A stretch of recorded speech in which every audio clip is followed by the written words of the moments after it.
Ыбырай Алтынсарин «Әке мен бала».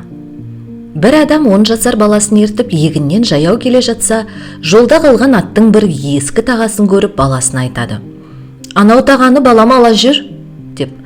Бала әкесіне: «Сынып қалған ескі тағаны алып не қылайын?» деді. Әкесі үндемеді. Тағаны өзі иіліп алды да жүре берді. Қаланың шетінде темірші ұсталар бар екен.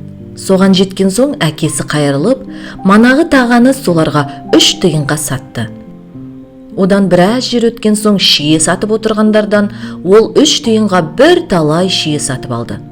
Сонымен шиені орамалына түйіп, шетінен өзі бірем алып жеп, баласына қарамай, аяңдап жүре берді.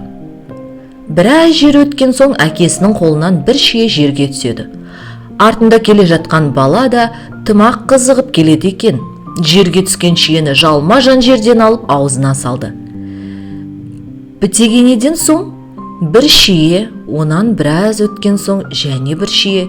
Сонымен әр жерде бір әкесінің қолынан түскен шиені 10 шақты рет иіліп, жерден алып жеді.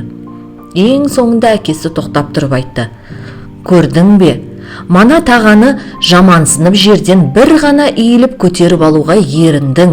Енді сол тағаға алған шиенің жерге түскенін аламын деп бір еңкеюдің орнына 10 еңкейдің. Мұнан былай есіңде болсын. Аз жұмысты қиынсынсаң, көп жұмысқа тап боласың. Азға қанағат ете білмеген көптен де құр қалады», деген екен.